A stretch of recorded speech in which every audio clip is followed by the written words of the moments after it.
20 to 30% of people that get COVID end up having some sort of lingering symptom.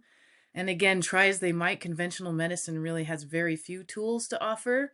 COVID tends to affect your mitochondrial function, which is the energy producers of the cell. It's an unfortunate thing you can say about long COVID is that you could take a dartboard and fill it with symptoms, and long COVID usually hits one of those. But like you said, some of the highlights are brain fog, crippling fatigue, issues with neuroinflammation that can often affect the ears, sometimes the eyes. Welcome to the Fountain of Vitality podcast. I'm your host, LaMont Leavitt. In a world overflowing with noise, confusion, and distraction, we're here to cut through the clutter and explore bold, unique paths to a longer, healthier, and more vibrant life. Through candid conversations with business leaders, wellness experts, industry pioneers, and innovators, we'll uncover insights to help you discover your own personalized, unique approach to thriving. Tune in, trust the compass of wisdom within, and find your fountain of vitality. Hello, my name is LaMont Leavitt. Welcome to the Fountain of Vitality podcast. We're grateful to have Margaret Hampton with us today. She's the CEO of ABC Codes, and we've got some great stuff to talk about here today. So without further ado, Margaret, thank you so much for joining us. Thank you so much for having me. I'm really excited to be here. Great. Well, I love stories about how people get involved in things. And let's go back to your childhood and how your connection to ABC Codes started. I love that story. If you'd like to share that with our listeners. 100%, yes. I was really lucky to grow up in the mountains of Colorado. My dad had his hands in many pots, but one of which was cattle ranching. And he became friends with the guy, Tommy Thomas. And Tommy had a big chunk of land up in the mountains of Colorado, and they ran cows together. And Tommy was my godfather, and he Nice. was just an incredible guy. He was silver-tongued as they come. He would sell the shirt right out of your back. He was the number one salesman for Henry Ford. Wow, I didn't know that. Yeah. So every time he told me once, every time he made, I can't remember if it was like 5 million or 10 million in a business, he would start a new business or a new venture. So everything he touched turned to gold. And One then of in those his, guys. yeah, it was really fun. As a child, we would go over there and he would sit us up on his bar, and he had a stoplight sitting there, and you'd hit a button, and depending on if it was green, yellow, or red, it would depend on what kind of candy he would give you. You never left without candy, but it was just a really warm childhood memory. So he aged like amazingly well, actually, but he got to be about 97 years old and his health was failing. So he invited me down to New Mexico where he lived and kind of to say goodbye and show me his life down there. And he introduced me to Melina Giannini, our CEO and inventor of ABC Codes. And Melina and I have since talked about it, that we think that he might have even said as much, that he wanted us to work together because he was one of the largest angel investors for ABC Codes. And he knew that they were going to change the world. And I think that's what he wanted his legacy to be. And he wanted me to be a part of that. And he was, like I said, a really good salesman. So I had a hard time saying no to him. And Melina and I actually got to be on his bedside as he took his last breath, which was Wow. an incredible experience, actually. Now you at the time, you were either just barely in college or just starting college, right? You were like 22 or something, right? Yeah, I was only 22, so I knew nothing of the corporate world. I was actually out of college, but I was, I have a really funny career path, but at that moment, I was actually a youth minister for a United Church of Christ. Oh, But I nice. had my, but I had my goals set on alternative medicine. But that was what I was doing when I went down to see him. Well, tell us about your alternative medicine journey and how that, how being in school and how that kind of influenced your direction and where your clinic is today. Yeah, so I think that whenever people ask me this, I think I go back to growing up in the Rocky Mountains, spending a lot of time outside and just sort of entrenched in the natural beauty and grandeur that is all around. And I think I was tied to wanting to find a way to use the plants and whatever else was available to help bodies heal. So that was kind of in the back of my head. And then as life continued to unfold, I found myself first at massage school, and then I worked at an integrative clinic where there was an acupuncturist, a doctor of acupuncture and Chinese medicine, and he was brilliant. His name is Greg Shim. I think he's still working. And I saw what he was able to do with Chinese medicine and acupuncture. For example, the one that always sticks in my head is this young girl came into his office in a wheelchair, and she used to be able to walk but hadn't been able to walk for probably a couple years. And after like 3 to 6 months of treatment, she was walking again. And I remember her mom in tears, and it was just a really profound moment. So I felt that call a bit deeper to explore what that medicine was capable of. Yeah, So I sure. went so I went ahead and went to got my master's degree in Denver of Chinese medicine, and then after a few years of practice, I went ahead and got a doctorate in San Diego at the Nice. yeah. And how's your clinic been going? You're in Colorado right now, right? Yes, still in Colorado. I can't seem to leave these mountains. I work at an integrative clinic in Boulder. It's basically kind of an ideal setting because we have a medical doctor who practices integrative and functional medicine. And then we have a nurse practitioner who's also functional medicine trained. And we really do work hand in hand. Like we often share patients, and patients get the full East West immersive experience. And we're able to help people that often the medical community has, left behind. So it's really, really incredible work. I really enjoy it. It must be really rewarding to have patients that, you know, traditional medicine or Western medicine has given up on, or they've just given them pills to deal with the pain and ride it out, versus and be able to actually try to solve a problem that maybe Western medicine hasn't been able to figure out. Uh, Exactly. Yeah. that's awesome. How do you in your clinic where you have an MD, Western medicine with Eastern medicine mixed, how do you tackle a patient? And what's kind of your strategy to solve their root cause or root problem?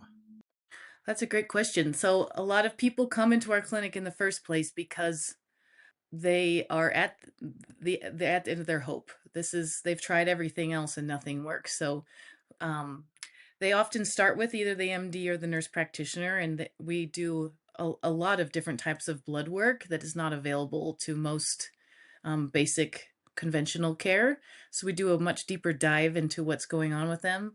And from there, the MD, he tends to suss out what he's able to do, but then he also knows the strength of Chinese medicine. And if he does what he can, or he usually just he can pass them right over to me. So we share the same files, and we can work with each other and make sure that we're not over prescribing or under prescribing and that sort of thing. What would you say are some of the top couple most rewarding things that can't really get fixed in traditional medicine that you've had success with, at least anecdotally in your clinic? Sure. Well, recently we have having a lot of success treating long COVID. As you know, it's 20 to 30% of people that get COVID end up having some sort of lingering symptom. And again, try as they might, conventional medicine really has very few tools to offer. So we sort of looked at each other at the middle of the pandemic, and we're like, well, I think that we can help them. From the Chinese medicine angle, pandemics aren't new. This medicine has been around 3,000 years. So we have a big Right. understanding of how to tackle these complicated scenarios that come through human beings. And then the the Western look at it is again this deeper dive into blood work. We look at like micronutrients, or if there's any kind of viral load that hasn't been treated, like Epstein Barr. There's a few other lingering pathogens that we look up, or what the toxic load is in their body. And so we have this big tool set that we've actually had enormous success with, and people come from all over the country to come to Helios Integrated Medicine here where I work. Oh, that's awesome. Well, now you mentioned once about not it's not just lung after effects people have. There's brain fog and even auditory ear problems. What are some of the things you've found as it relates to the nerves and whatnot? Yeah, that's it's unfortunate thing you can say about long COVID is that you could take a dartboard and fill it with symptoms, and long COVID usually hits one of those. But like you said, some of the highlights are brain fog, crippling fatigue, issues with neuroinflammation that can often affect the ears, sometimes the eyes. One of the main things that I can really treat with Chinese herbs and acupuncture is called POTS. It has to do when your autonomic nervous system gets out of balance, and you either go, when you stand up, your heart rate goes well over 100, and then when you lie down, it falls well below 60, and there's no in between. So that is a really big one that once again conventional care sort of scratches its head at, but I've really been able to help people with that. So that one's been pretty great. Awesome. That's great. Well, tell me about ABC codes. And I know Find a Code has had ABC codes in it for many years as a resource lookup tool. Any thoughts there? Well, ABC codes to me is, I can't tell you how excited I am about it because I work in Boulder. A lot of people are able to pay cash, or they've come up with the cash because we are a cash only business at the moment. And a large part of that is because ABC codes are not currently a standard insurance billing set. So most people can't access the kind of care that we offer at a place like Helios. So this is such an instrumentally important tool to be able to get functional and integrative medicine to a broader population that can't afford to pay cash. So this moment is so exciting to me because it's like the me's out there. I'm not special. There's lots of Chinese medicine doctors that can help long COVID, and MDs like the ones that I work with, that we would love to be able to successfully bill insurance for some of the stuff that we do. Well, we'll keep going down that path. Maybe the time will come Yeah. where that can change. Yeah. And thanks to Find a Code, I mean, it's been an instrumental lookup tool for people wanting to find ABC codes to use with their providers to be able to access the codes in areas where they are accepted. So Right. Find a Code has been really great too. How do you see the next steps, the future of medicine over the next 2 to 20 years? What kind of evolution do you see as it relates to care? Mixing different kinds of Chinese medicine with Western medicine. Where do you see it all going? Well, again, I think this moment is really exciting. I think our Health and Human Service Secretary, RFK, he's got his eye on the prize as far as really trying to treat chronic care and looking at it from this integrative, holistic approach. And the MAHA community is very large, and it spans both political parties, and people are really wanting different types of care. There are great doctors out there in conventional medicine, but as we know, they're bottlenecked because there's not enough of them, or CPT codes really limits what they're able to do with their patients.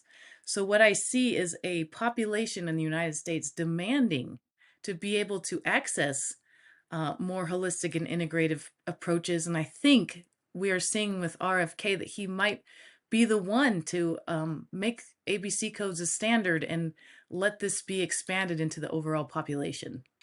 Well, it'll be a fun journey that Yeah, for sure. I think it's great to see change happen. I think awareness comes before change, and I think the more people are aware that there's other alternatives to being healthy, and I think as more people take a more commanding presence on their own personal health and not delegate that to someone else. Every person needs to be responsible for their own health and to live as healthily and as long as they possibly can with the best quality life that they can. So that's, I yeah. think awareness is what we need to get people doing and take care of themselves. I really like that, Lamont. That's my overall goal, honestly, as a doctor, is empower people with tools to then take into their life to do exactly what you're talking about. Eat better, exercise, get in the sun, really enjoy the abundance of health. And yeah, you're in the driver's seat with your own body. And so it's nice to hand the power back to the people as opposed to thinking a white coat will fix all your problems. Yeah. How do you for those that have feel kind of down, they're run down physically, maybe they've got long-term COVID or whatever. What are some tips that you recommend to get started making a change? And it's never really too late to change, from what I understand. Right. And until ABC codes is a standard, I can offer some things that you can just do right now. There's things like the obvious, which is eating a whole foods based diet, and that does include meat and well-raised meat and vegetables. There's some, if your COVID tends to affect your mitochondrial function, which is the energy producers of the cell, and there's some supplements that you can start with right away. That would be a broad spectrum magnesium that has magnesium threonate and glycinate in it, as well as L-carnitine.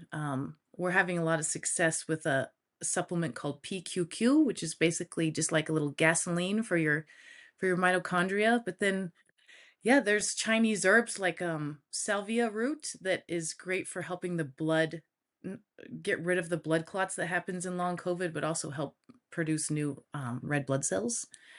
And then omegas, well-raised omega fish oils are also very great for inflammation and, again, supporting overall immune health and blood circulation. So I guess final advice is you only got one crack at your body, so take care of yourself so that you can Yeah, go about doing good and helping yeah, others, right? you got it. That's it. Yeah. Great. Hey, Margaret, thank you so much for your time today. It's great to hear what's going on with ABC codes, and looking forward to the future of healthcare. And thanks for jumping in and being a part of it. Sure. Thank you so much for your support and all that you guys do at Find a Code. It's instrumental in the broader mission as well. So thank you. Thank you for tuning in to the Fountain of Vitality podcast. Head to fountainofvitality.com for more episodes, insights, and resources. Remember, your health is yours to own. Take charge, focus on what you can control, and keep exploring what works for you. Always be your best self, lift others, and trust the compass of wisdom. Until next time, stay vibrant and take care.